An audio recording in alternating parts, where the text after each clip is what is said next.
Hello everyone, I am Monica. Today we will start our next chapter that is electricity. Okay, तो आज basically हम लोग सारे electricity के इंपॉर्टेंट टर्म्स पढ़ेंगे. इलेक्ट्रिसिटी के बेसिक जो कॉन्सेप्ट से जो आपसे पूछे जाते हैं एग्जाम में उसको पढ़ेंगे.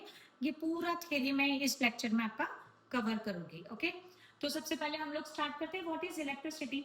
तो इलेक्ट्रिसिटी क्या है? Electricity is the flow of electron around a close circuit. कोई भी क्लोज सर्किट में जो इलेक्ट्रिसिटी का फ्लो होता है उसी को हम लोग क्या बोलते हैं? जो कोई भी क्लोज सर्किट है एक, और उसी में जो इलेक्ट्रॉन्स का जो फ्लो होता है उसी को हम लोग बोलते हैं इलेक्ट्रिसिटी. जिसकी डिस्कवरी की हुई थी, किसने की हुई थी? विलियम गिलबर्ट ने. ओके, अब एक क्लोज पाथ दिया हुआ है जिसमें ये इलेक्ट्रॉन्स का मोशन हो रहा है, और इलेक्ट्रॉन्स का मोशन किस तरीके से होता है, चार्ज किस तरीके से होता है, वो आइए हम लोग वन बाय वन समझते हैं. ओके, तो देखिए इलेक्ट्रिसिटी के लिए दो चीजें होती है, एक होता है कंडक्टर, एक होता है इंसुलेटर्स होते हैं. कंडक्टर्स मतलब क्या होता है? तो those material that allow the flow of electricity. ऐसे कोई भी मटेरियल जो इलेक्ट्रिसिटी के फ्लो को अलाउ करे उनको हम लोग बोलते हैं कंडक्टर्स. ओके, कंडक्टर्स क्यों वही कंडक्टर्स होते हैं? तो उनके पास में बेसिक फीचर होता है, इनके पास में जो है वो फ्री इलेक्ट्रॉन्स प्रेजेंट होते हैं. उनके एटम्स के पास में फ्री इलेक्ट्रॉन्स होने की वजह से वो इलेक्ट्रॉन्स को एनर्जी के फॉर्म में कैरी कर, वो इलेक्ट्रॉन्स एनर्जी को कैरी कर कर मूव होते हैं. ओके, जितने भी ऑल मेटल्स है वो गुड कंडक्टर होते हैं इलेक्ट्रिसिटी के लिए. अगर हम लोग इवन जो एक नॉन मेटल है दैट इज ग्रेफाइट, वो भी नॉन मेटल है but it is also good conductor of electricity. Okay, तो इंसुलेटर्स क्या होते हैं? जो इलेक्ट्रिसिटी को कंडक्ट नहीं कर पाते. क्यों नहीं कर पाते? तो इनके पास में भाई फ्री इलेक्ट्रॉन्स नहीं होते जो एनर्जी को मूव करने में मदद करे. ओके, ये सारे के सारे जो नॉन मेटल होते हैं एक्सेप्ट किसको? ग्रेफाइट को छोड़कर बाकी सारे नॉन मेटल जो होते हैं वो अल्टीमेटली इंसुलेटर्स का काम करते हैं. राइट, अब नेक्स्ट टॉपिक है इलेक्ट्रिक चार्ज. इलेक्ट्रिक चार्ज क्या होता है? आपने भी सुना होगा, कोई भी एटम में जो फंडामेंटल पार्टिकल्स होते हैं उनको हम लोग बोलते हैं चार्ज. ये चार्ज दो टाइप के होते हैं, या तो पॉजिटिव चार्ज या तो निगेटिव चार्ज. राइट, और जब सेम चार्ज होते हैं तो वो एक दूसरे को अट्रैक्ट करते हैं, सॉरी रिपेल करते हैं, और जब अपोजिट चार्ज होते हैं तो वो एक दूसरे को अट्रैक्ट करते हैं. राइट, अब चार्ज के लिए बेसिकली हम लोग एक यूनिट यूज करते हैं इलेक्ट्रिक चार्ज के लिए, ऐसा यूनिट जिसको कहा जाता है कूलम, और इसको डिनोट किया जाता है सी अल्फाबेट के थ्रू. ओके, अब इलेक्ट्रिक करंट क्या है?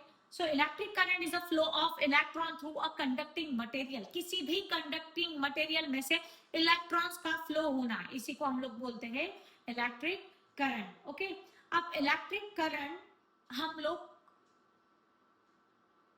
जैसे हमने बोला कि इलेक्ट्रिक करंट है, इलेक्ट्रिक करंट का फ्लो होना किसी में डिपेंड करता है, तो अल्टीमेटली इलेक्ट्रॉन्स के फ्लो पे डिपेंड करता है.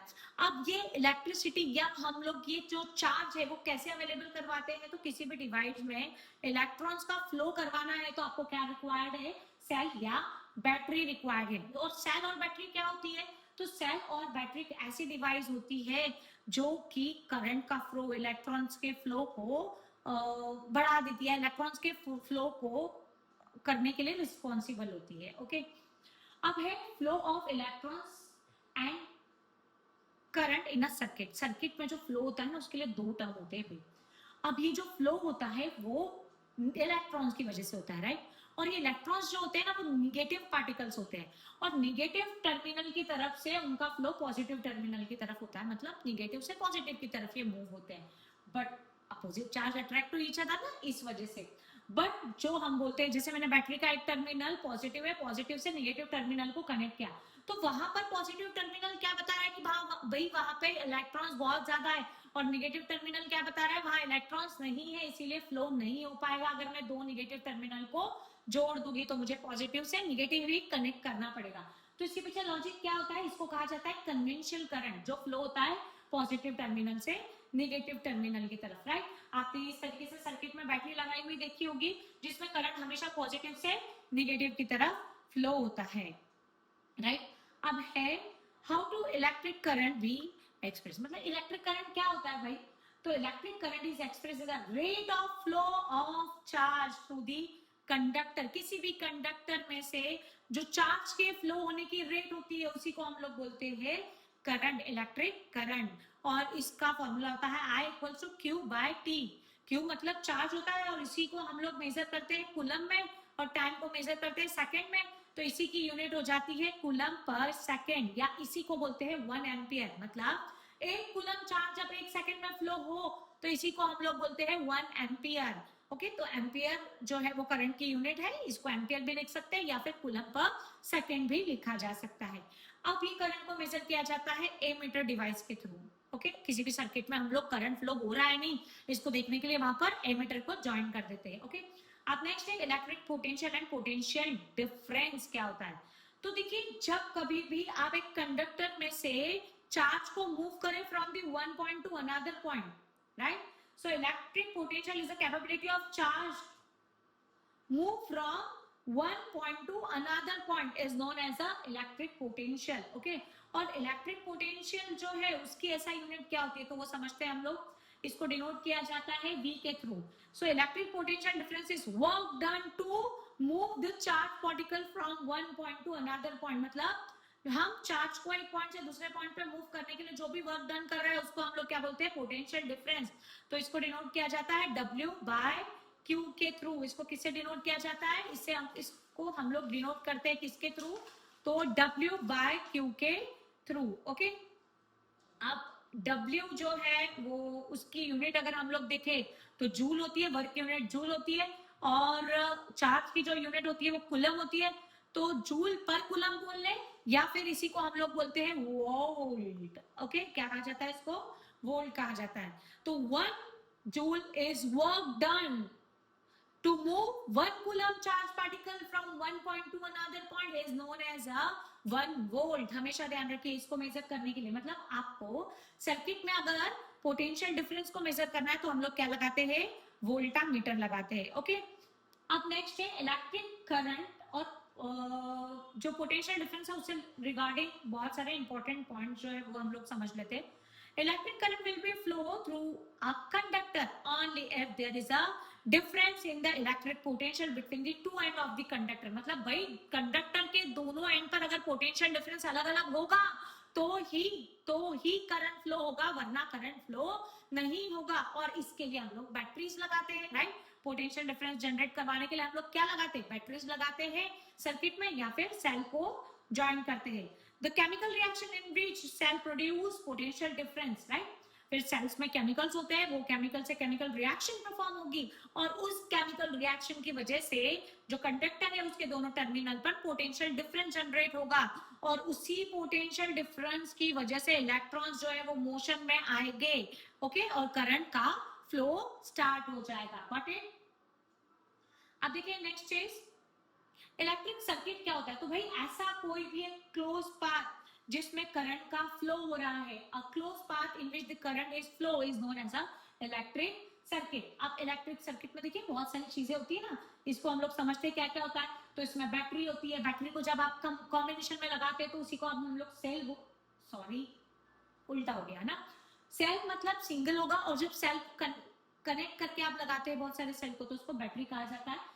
यहाँ पे है क्रॉसिंग वायर, ये क्रॉसिंग वायर पर वो कनेक्टेड नहीं है, और वो क्रॉसिंग वायर जो है वो बताती है कि ये एक दूसरे से कनेक्टेड भी है। स्विच अगर ओपन हो, प्लग की स्विच अगर ओपन हो तो उसको इस तरीके से दिखाया जाता है जिसमें करंट का फ्लो नहीं होता। स्विच अगर क्लोज हो तो उसको इस तरीके से दिखाया जाता है जहां करंट का फ्लो होता है। ये बल्ब के लिए, रेसिस्टेंस के लिए, और अगर वेरिएबल रेसिस्टेंस है मतलब रियोस्टेट जिसको हम बोलते हैं तो उसके लिए ये दोनों में से आप कोई भी एक डायग्राम ड्रॉ कर सकते हैं। एमीटर के लिए सिंबॉलिक फॉर्म में अंदर ए लिखा जाता है, वोल्टामीटर के लिए वी लिखा जाता है। ओके, अब वोल्टामीटर क्या होता है, तो भाई वोल्टामीटर ऐसी डिवाइस है जो सर्किट में यूज की जाती है to detect the potential difference. जो पोटेंशियल डिफरेंस जनरेट हो रहा है उसको डिटेक्ट करने के लिए ये डिवाइस यूज की जाती है। ये हमेशा सर्किट में पैरेलली कनेक्ट की जाती है। ध्यान दीजिएगा कैसे कनेक्ट की जाती है, पैरेलली कनेक्ट की जाती है। वाई, इसका हाई रेसिस्टेंस होता है। ओके, और जो एमीटर होता है वो टोटली अपोजिट होता है। एमीटर का यूज हम लोग इलेक्ट्रिक करंट को डिटेक्ट करने के लिए किया जाता है। जो सर्किट में इलेक्ट्रिक करंट फ्लो हो रहा है उसको डिटेक्ट करने के लिए हम लोग एमीटर यूज करते हैं। और एमीटर को हमेशा सीरीज में लगाया जाता है। कैसे लगाया जाता है, सीरीज में लगाया जाता है, और इसका जो रेसिस्टेंस होता है वो भी बहुत ज्यादा लो होता है। ओम, ओम क्या होता है, अब ये इंपॉर्टेंट है इस चैप्टर का भाई, सबसे जानदार क्वेश्चन है ओहम्स लॉ। ओके, तो ओहम्स लॉ को हम लोग समझते हैं 1 by 1।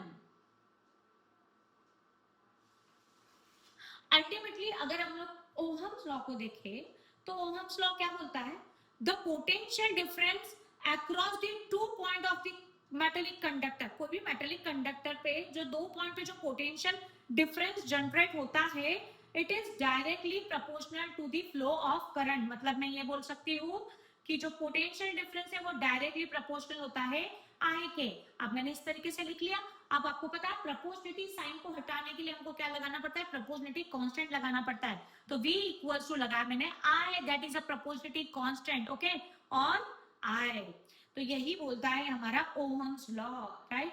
तो पोटेंशियल डिफरेंस जैसे से इंक्रीज होगा भाई, तो करंट भी इंक्रीज होगा। अब देखिए इसको, रेसिस्टेंस क्या है, तो resistance is a property of a conductor to resist the flow of electron through it. Resistance क्या है, तो कोई भी मटेरियल की प्रॉपर्टी भाई जो वो ये शो कर रहा है कि मैं कितना करंट को रेसिस्ट कर पा रहा हूँ, वो उसका रेसिस्टेंस होगा। मतलब करंट को कितना अपोज कर पा रहा है, वो उसका रेसिस्टेंस होगा। अकॉर्डिंग टू ओहम्स लॉ हम लोग देखेंगे कि आर के लिए, अब देखिए मैंने आपको फॉर्मूला बताया कि V इक्वल्स टू होता है आर आई, तो R equals to but obvious होगा V बाय आई, ओके। तो ये रेसिस्टेंस है, रेसिस्टेंस की यूनिट क्या होती है, वोल्ट के लिए भाई हम लोग क्या लगाते हैं, V के लिए वोल्ट लगाते हैं और करंट के लिए एम्पियर लगाते हैं। तो क्या हो जाएगा 1 वोल्ट पर एम्पियर, इसी को हम लोग बोलते हैं 1 ओहम। क्या बोलते हैं 1 ओहम। मतलब 1 वोल्ट पोटेंशियल डिफरेंस जनरेट हो रहा है कितने उसमें, जब करंट कितना फ्लो हो रहा है 1 एम्पियर का, तो इसी को हम लोग डिनोट करते हैं 1 ओहम के थ्रू, ओके। तो रेसिस्टेंस की ऐसा यूनिट क्या हो जाएगी, ओहम हो जाएगी। अब रेसिस्टेंस जो है वो किन फैक्टर्स पर डिपेंड होता है उसको हम लोग समझते हैं। It is directly proportional to the length of the wire. भाई लेंथ, वायर की लेंथ जैसे जैसे बढ़ती जाएगी वैसे वैसे रेसिस्टेंस भी इंक्रीज होते जाएगा, और कम होती जाएगी तो डिक्रीज होते जाएगा। It is inversely proportional to the area of the cross section. Cross section का जो एरिया है उसके इनवर्सली प्रोपोर्शनल होता है। मतलब एरिया अगर इनहेंस हो गया तो करंट बढ़ जाएगा, करंट बढ़ जाएगा तो रेसिस्टेंस कम हो जाएगा। मटेरियल के जो कंडक्टिविटी है उसका जो नेचर है उस पर भी ये डिपेंड करता है। तो अगर हम लोग ये दोनों तीनों जो पॉइंट पढ़े उस पे से ही हम लोग ये समझ सकते हैं कि आर जो है वो डायरेक्टली प्रोपोर्शनल है आई के, ओके, लेंथ के, आई के नहीं, इसको मैं बोलूंगी लेंथ के। तो R is directly proportional to the length of the conductor, okay. किसके डायरेक्टली प्रोपोर्शनल है, आर एल के, एल के, ओके। दूसरा बोलता है एरिया ऑफ क्रॉस सेक्शन के इनवर्सली प्रोपोर्शनल है, ओके। तो इन दोनों के लिए फॉर्मूला, इन दोनों को ज्वाइन करके मैं एक फॉर्मूला तीसरा ये लिख सकती हूँ, R directly proportional to the L by A, okay. अब यहाँ प्रोपोर्शनलिटी की साइन है तो प्रोपोर्शनलिटी की साइन के लिए मैं प्रोपोर्शनलिटी कांस्टेंट यूज करूंगी। तो यहाँ R equals to, proportionality constant होता है हमारा R H O rho, okay, L by A. L जो है वो लेंथ है और ए जो है वो क्या है, एरिया ऑफ क्रॉस सेक्शन है, ओके। इसकी यूनिट क्या हो जाएगी, ओहम मीटर। इसकी एसआई यूनिट क्या होती है, ओहम मीटर होती है। एसआई यूनिट क्या है, सब ध्यान रखेंगे, ओहम मीटर एसआई यूनिट है, ओके। अब अगर रेसिस्टिविटी ऑफ द सब्सटेंस देखें हम लोग, तो कंडक्टर लाइक मेटल जो होते हैं या अलॉय जो होते हैं हैव द लो रेसिस्टिविटी, उनकी रेसिस्टिविटी लो होती है। और कितनी लो होती है, तो 10⁻⁸ टू 10⁻⁻6 ओहम मीटर, ओके। अब अगर हम लोग इंसुलेटर्स की बात करें तो जैसे रबर है, ग्लास है, ये सब की रेसिस्टिविटी बहुत ज्यादा होती है। कितनी ज्यादा, तो 10⁻12 ohm meter to 10⁻17 ohm meter तक, ओके। अब अगर हम लोग बात करें कि substance which have low resistance are better conductor, देखिए उल्टा होता है यहाँ पर, जिनका रेसिस्टेंस लो है, रेसिस्टिविटी लो है, वो बेटर कंडक्टर है, और जिनकी रेसिस्टिविटी हाई है वो जो होते हैं वो बेटर कंडक्टर नहीं होंगे, ओके। अब है रेसिस्टर को हम लोग भाई व्हाट यू वांट, इसके बेस पर आप रेसिस्टेंस को दो तरीके से कनेक्ट करवा सकते हैं। एक तो सीरीज में करवाइए, एक तो पैरेलल में करवाइए। जैसे ये है रेसिस्टर इन सीरीज, तो रेसिस्टर इन सीरीज क्या बोलता है, इसको हम लोग थोड़ा सा समझते हैं। वन एंड है, जैसे ये एक एंड है रेसिस्टर का, वो कनेक्टेड है अगले एंड से। मतलब जब resistor end to end connected होते हैं तो इनको हम लोग बोलते हैं resistor in the series. Okay, अब इसके लिए जो टोटल रेसिस्टेंस होता है वो आर एस इस तरीके से लिखा जाता है, R1 plus R2 plus R3 इस तरीके से लिखा जाता है। ओके, अगर हम लोग बेसिक समझे तो जब कभी भी कोई भी सर्किट में आपने रेसिस्टर को सीरीज में लगाया तो हमेशा ध्यान रखिए करंट जो होगा इन रेसिस्टर इज सेम, तीनों उसमें जो तीनों रेसिस्टर में जो करंट फ्लो होगा वो सेम होगा। ओके, जो टोटल वोल्टेज अक्रॉस जो जनरेट हो रहा है वो तीनों का कॉम्बिनेशन कर कर आएगा, राइट। V1 V2 और V3 का प्लस कर कर ही आपको मिलेगा। तो देखिए यहाँ पे V जो है वो अलग हो रहा है, तीनों के लिए अलग अलग है, और I जो है वो तीनों के लिए कॉमन है। तो इसको मैं डिराइव कैसे करूंगी समझिए। तो मैंने ये बता दिया कि V इक्वल्स टू होता है V1 plus V2 plus V3। Okay, तो आप देखिए यहाँ पर हमको पता है V इक्वल्स टू क्या होता है, I R होता है, तो वही वैल्यू मैं इसमें पुट करती हूँ। तो I R RS की जगह मैंने क्या लिखा, I R equals to I R1 plus I R2 plus I R3। Okay, तो अब देखिए इसमें से I कॉमन हो जाएगा, यहाँ एक I, ये R equals to I common निकाल लिया मैंने, in bracket R1 plus R2 plus R3 लिख दिया, राइट। तो अल्टीमेटली ये वाले I से ये वाला I कैंसिल हो जाएगा, अब बचेगा R equals to R1 plus R2 plus R3। तो यही तो बोलता है हमारा सीरीज वाला रेसिस्टेंस कि जब तीनों सीरीज में रेसिस्टेंट है तो हम लोग उसको इस तरीके से सॉल्व करेंगे। ये न्यूमेरिकल बेस के अकॉर्डिंग बहुत ज्यादा इंपॉर्टेंट है। ओके, अब देखिए अगर रेसिस्टर्स पैरेलल लगे हुए हैं तो पैरेलल का सेंस क्या होता है कि यहाँ पर करंट अलग अलग जाएगा पर जो पोटेंशियल डिफरेंस तीनों रेसिस्टर में होगा वो सेम होगा। तो आई यहाँ पर कैसे जनरेट होगा, आई जो है वो अल्टीमेटली किस अकॉर्डिंग जनरेट होगा यहाँ पर, sorry, I equals to I1 plus I2 plus I3, right. अब मुझे पता है I का फॉर्मूला होता है V by R equals to V by R1 plus V by R2 plus V by R3। Okay, इस तरीके से मैं इसको लिख सकती हूँ। अब देखिए मैंने इसको 1 बाय ये V को वैसा का वैसा कॉमन निकाल लिया इंटू 1 बाय R लिख लिया। अभी पैरेलल तो मैं इसको P में लिखती हूँ, यहाँ भी V कॉमन निकाल लिया और 1 by R1 plus 1 by R2 plus 1 by R3। तो ये V से V कैंसिल, अब यही बोलता है हमारा 1 बाय RP इक्वल्स टू होता है 1 by R1 plus 1 by R2 plus 1 by R3, ऐसे बहुत सारे जो पैरेलली कनेक्टेड है। ओके, अब इलेक्ट्रिकल एनर्जी क्या होती है sorry, electric energy is work done to maintain the flow of current, current को फ्लो करने के वर्क डन जो कर रहा है उसी को हम लोग क्या बोलते हैं, इलेक्ट्रिकल एनर्जी। इसके लिए होता है W equals to Q into V। तो Q के लिए हम लोग बोलते हैं IR, तो मैंने वैल्यू यही पुट कर दी। Okay, IT sorry, Q equals to क्या होता है IT, तो मैंने Q की जगह IT लिखा और V वैसा का वैसा मेंशन किया। V के लिए होता है IR, तो W इक्वल्स टू क्या हो गया हमारा, V की वैल्यू पुट करता है I का स्क्वायर RT, ये जो है वर्क डन, और वर्क डन के लिए हम लोग क्या यूनिट लगाते हैं, जूल। वर्क डन के लिए यूनिट होती है हमारी जूल। अब देखिए इलेक्ट्रिक पावर यहाँ पर बहुत इंपॉर्टेंट चीज है, इस पे बहुत सारे न्यूमेरिकल्स पूछे जाते हैं। इलेक्ट्रिक पावर क्या होती है, तो electric power is a rate at which the electric current is flow, है ना, जिस पर यूनिट टाइम में जितना भाई चार्ज फ्लो हो रहा है उसको हम बोलते हैं उसकी पावर। ओके, तो पावर को डिनोट किया जाता है W बाय T से। अभी हमने देखा लास्ट वाली स्लाइड में ही कि W का फॉर्मूला क्या होता है, I स्क्वायर RT, तो मैंने वही बताया I स्क्वायर RT जो हमने यहाँ लिख दिया, तो मैं W की जगह I स्क्वायर RT लिख सकती हूँ। ओके,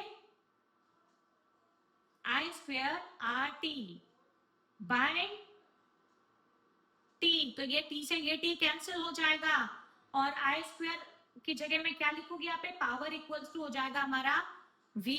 ये देखिए आपको ये पता है V इक्वल्स टू क्या होता है, I R होता है ना, तो यहाँ I R का स्क्वायर I का स्क्वायर है, तो मैं इसको इस तरीके से लिखूं I इंटू R और ये T, तो ये T से नीचे वाला T तो हमारा कैंसिल हो गया है, राइट। अब ये आई की जगह मैं आई की जगह वी लिख सकती हूँ, तो ये वी लिख दिया मैंने, ओके। और वो जो आई बचा है हमारा वो एज इट इज, तो पावर हो जाएगा v इंटू आई। ध्यान दीजिएगा, ओके, ये इंपॉर्टेंट चीज है, आई रिपीट इट। दो फॉर्मूले देखिए, W इक्वल्स टू हमने निकाला है आई स्क्वेयर आर टी, ओके, ये हमारा लास्ट वाले उससे आ गया था। अब P इक्वल्स टू आता है वर्क डन, तो वर्क डन के लिए मैं लिखूंगी I square R T by T, ये टी से ये टी कैंसिल हो गया। अब P इक्वल्स टू लिखूंगी मैं I इंटू आई आर, इस तरीके से लिख सकती हूँ। और आई आर इक्वल्स टू क्या होता है भाई, हमारा V होता है, तो मैं P equals to I into V ऐसे लिख सकती हूँ, राइट, आई इंटू वी इस तरीके से लिख सकती हूँ, राइट। अब ऐसा यूनिट क्या होती है पावर की, तो ऐसा यूनिट होती है पावर की वोल्ट। पावर के ऐसा यूनिट क्या होती है, वैट होती है। पावर के ऐसा यूनिट क्या है, वैट है। और वैट कैसे, तो 1 ampere current flow through across, मतलब अगर 1 वोल्ट पोटेंशियल डिफरेंस आप जनरेट करवा रहे हो किसी भी कंडक्टर में से 1 एम्पियर करंट को पास करके, तो उसे ही हम लोग बोलते हैं 1 वैट, ओके। अब कमर्शियल यूनिट ऑफ एनर्जी, अगर हम लोग एनर्जी की कमर्शियल यूनिट्स देखें तो कौन कौन सी है, commercial unit of energy, commercial unit of energy क्या है, तो किलो वैट आर, ओके, ये कमर्शियल यूनिट होती है। किलो वैट आर मतलब 1 वैट जो कंज्यूम हो रही है पावर कितनी देर में, 1 आवर में, वो रिप्रेजेंट करता है, ओके। अब 1 किलो वैट आवर मतलब 36 लाख जूल, या फिर 1 किलो वैट इंटू 1 आवर, या फिर 1000 वैट इंटू 3600 सेकेंड, या फिर 1 kilo watt hour equals to 3.6 into 10 to power 6 joule. भाई कुछ भी लिख सकते हो आप, ओके। अब हीटिंग इफेक्ट, जूल्स का हीटिंग इफेक्ट बहुत इंपॉर्टेंट टॉपिक है यहाँ पर, राइट। मैं आपको इसको जल्दी से अच्छे से समझाने की कोशिश करती हूँ कि ये कैसे निकाला है हम लोगों ने, देखिए। And electric current is purely resist, मतलब जब कभी भी भाई इलेक्ट्रिक करंट जो है वो रेसिस्ट कर रहा है करंट को, तो वो हीटेड हो जाता है, राइट। जैसे फॉर एग्जांपल आपने किसी भी कंडक्टर में से करंट का फ्लो किया, तो करंट का फ्लो करने के बाद क्या होगा, तो जब आप करंट का फ्लो करोगे ना तो वो हीटेड हो जाएगा, और इसी इफेक्ट को आप बोलते हो हीटिंग इफेक्ट। तो ये जो हीटिंग इफेक्ट है उससे मतलब इलेक्ट्रिसिटी के बहुत सारे इफेक्ट है। लाइट इफेक्ट, लाइट ग्लो हो गई, है ना। उसके बाद में है, हमने देखा और एक इफेक्ट मैग्नेटिक इफेक्ट, जो नेक्स्ट चैप्टर में हम लोग डिटेल में पढ़ेंगे। और ये हीटिंग इफेक्ट मतलब क्या है, जैसे आपने कॉइल लगाई, हीटर देखा है आपने, हीटर को आपने जैसे ही हीट देना स्टार्ट किया, करंट का फ्लो स्टार्ट किया, तो क्या हो जाएगा, कुछ टाइम बाद उसकी जो कॉइल है वो हीटेड होती जाएगी। और हीटेड मतलब हीटेड क्यों हो रही है, उसमें से इलेक्ट्रॉन्स के फ्लो की वजह से। और इसी को हम लोग बोलते हैं कि भाई जब कभी भी करंट किसी भी कंडक्टर में से फ्लो हो रहा है तो इट हीटेड दैट डिवाइस, इसी को हम बोलते हैं हीटिंग इफेक्ट, ओके। आपने देखा होगा आयन करते हैं हम लोग, तो उसमें मीका शीट्स होती है, वो हीटेड हो जाती है, और हीटेड होने की वजह से वो गर्म हो जाती है, और उसको आप इजीली आयन करने के लिए यूज करते हैं, ओके। तो यही हीटिंग इफेक्ट जो है वो जूल्स ने दिया है। इसको कैसे समझाया उन्होंने, उन्होंने बताया कि भाई हमको ये पता है कि जो P होता है वो इक्वल्स होता है E के, और E इक्वल्स होता है H के। कैसे समझते हैं हम लोग इसको, मैंने बताया कि जो E है, E इक्वल टू होता है, एनर्जी इक्वल टू होता है P into T, right. Energy किसके इक्वल होती है, P इंटू टी के। तो यहाँ पर E जो है वो इक्वल होगा H के, राइट। वो जो एनर्जी लग रही है वो हीटिंग इफेक्ट के लिए लग रही है ना, तो मैं इसको H कंसीडर कर सकती हूँ, राइट, H कंसीडर कर सकती हूँ मैं इसको। अब देखिए, वी नो दैट थिंग कि P को, P के लिए अगर हम लोग वैल्यू देखें तो यहां मैं आपको पुट करके दिखाती हूँ। H इक्वल्स टू, मैं इसको H लिख रही हूँ, और P की जगह मैं इसको लिखती हूँ पावर के लिए V into I T, okay. T वैसा का वैसा लिखा, और P की जगह V इंटू आई लिख दिया। P की जगह मैंने क्या लिख दिया, V इंटू आई लिख दिया। अब इसी सिचुएशन में देखो कि V इक्वल्स टू क्या होता है हमारा, आई आर होता है, तो मैं इस सिचुएशन में और एक v की वैल्यू लिख सकती हूँ। तो यहाँ पे आ गया h इक्वल्स टू आई का स्क्वेयर आर टी आ गया, राइट। तो यही है हमारा जूल्स हीटिंग लॉ, राइट। तो heat is directly proportional to the square of the current or directly proportional to the resistance and directly proportional to the time। मतलब तीनों चीजें समझो। हीट जो भी किसी भी कंडक्टर में से हीट जो प्रोड्यूस हो रही है, it is directly proportional to the square of the current, okay। और heat is directly proportional to the resistance। Resistance जितना ज्यादा होगा हीटिंग इफेक्ट उतना ज्यादा होगा, ओके। और थर्ड वन इज जितने टाइम के लिए आप करंट फ्लो कर रहे हो उतना हीटिंग इफेक्ट ज्यादा जनरेट होगा। तो ये फॉर्मूले से आया हो, आपको सारी चीजें समझ में आ चुकी होगी। अब देखिए यहाँ पर कुछ इंपॉर्टेंट चीजें हैं, उसको ध्यान रखिए कि जो फ्यूज है, फ्यूज वाला टॉपिक आपसे पूछा जाता है, फ्यूज क्या होते हैं। तो भाई फ्यूज जो है वो ऐसे डिवाइस होते हैं जो घरों में हम लोग यूज करते हैं फॉर दी सेफ्टी पर्पसेस। इसको लास्ट में भी आप पढ़ोगे, लास्ट चैप्टर में भी, ओके। फ्यूज को जो है या तो अलॉय के, कॉपर के या टीन के हम लोग बनाते हैं, जो वायर को प्रॉपरली कंडक्ट, मतलब वायर से जब इलेक्ट्रॉन्स का फ्लो होता है और एक्सेसिव फ्लो हो जाता है, फ्यूज की वायर मेल्ट हो जाती है, और मेल्ट हो जाती है तो आगे जो करंट का फ्लो है वो पूरी तरीके से स्टॉप हो जाता है, राइट। तो हमेशा ध्यान रखिए। और एक इंपॉर्टेंट फॉर्मूला है चैप्टर का, P इक्वल्स होता है वी आई, ये वाला फॉर्मूला भी आपको ध्यान रखना है। तो P इक्वल्स टू हम लोग बोल सकते हैं वी स्क्वेयर आर भी बोल सकते हो, या फिर P इक्वल्स टू आप आई स्क्वेयर आर, इस तरीके से भी बोल सकते हो, ओके।